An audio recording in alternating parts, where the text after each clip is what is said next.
लोकसभा चुनाव के नजदीक आते ही सपा प्रमुख अखिलेश यादव से लेकर कांग्रेस के राष्ट्रीय अध्यक्ष मल्लिकार्जुन खड़गे तक लगातार बहुजन समाज पार्टी की सुप्रीमो मायावती को मनाने की कोशिशों में कहीं ना कहीं जुटे हुए हैं। लेकिन मायावती एक अलग ही राह पर चल रही हैं। उनका साफ तौर पर कहना है कि कोई भी राजनीतिक दल आ जाए, कोई भी गठबंधन हो, लेकिन हमारी पार्टी अकेले ही ये चुनाव लड़ेगी।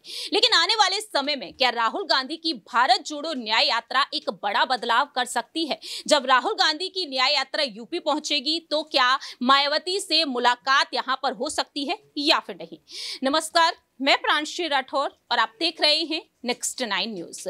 दरअसल अंदरूनी सूत्रों के मुताबिक ये बातें तक सामने आ चुकी है कि मायावती से संपर्क साधने की कोशिश की जा रही है कांग्रेस की तरफ से, क्योंकि जिस तरह से अखिलेश यादव का साथ छोड़ते हुए नजर आ रहे हैं, जयंत चौधरी ने साथ छोड़ दिया, स्वामी प्रसाद मौर्य भी इस्तीफा दे चुके हैं, अब पल्लवी पटेल के सुर बदलते हुए नजर आ रहे हैं। लेकिन यहां पर अखिलेश यादव जो मायावती के उस बयान को सुनते हुए साफ तौर पर कहते हैं कि जरूर उन पर कोई दबाव डाला जा रहा है। तो सबसे पहले यहां पर मायावती का वो बयान सुनाते हैं जो उन्होंने अपने जन्मदिन के मौके पर दिया था और साफ तौर पर कहा था कि कोई भी राजनीतिक दल हो, लेकिन हम गठबंधन किसी भी दल के साथ नहीं करेंगे। और उसी बयान को सुनते हुए अखिलेश यादव ने कहा कि जरूर उन पर दबाव बनाया जा रहा है। तो सुनिए जरा मायावती और अखिलेश यादव का वो बयान, देखिए। अपने इस मकसद में कामयाब ना हो सके तो उसके लिए यहाँ सभी विरोधी पार्टियां अंदर अंदर एक होकर व किस्म किस्म के साम दाम दंड भेद आदि अनेकों हथकंडे इस्तेमाल करके इन्हें हमेशा सत्ता से दूर बनाए रखना चाहती हैं, जिनसे इन्हें हर स्तर पर सावधान रहना होगा तथा गुमराह भी नहीं होना है। और इस मामले में ताज़ा उदाहरण ये है कि अभी हाल ही में विपक्ष के इंडिया गठबंधन को लेकर जिस प्रकार से सपा मुखिया ने एक सोची समझी रणनीति के तहत बीएसपी के लोगों को गुमराह करने के उद्देश्य से कुछ ही घंटों के अंदर बीएसपी प्रमुख के प्रति गिरगिट की तरह अपना रंग बदला है, तो उससे भी पार्टी के लोगों को जरूर सावधान रहना है। इसके साथ ही पिछले महीने पार्टी की ऑल इंडिया की बैठक में आम सहमति से श्री आकाश आनंद को मैंने अपना एकमात्र उत्तराधिकारी घोषित किया था।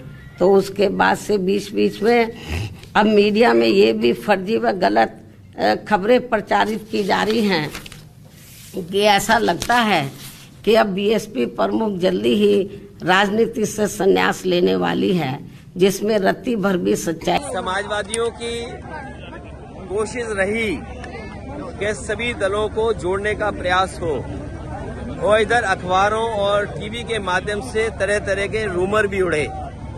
हमारी कोशिश लगातार रहेगी कि इंडिया गठबंधन कैसे मजबूत हो, इंडिया गठबंधन में कैसे और दल जुड़े।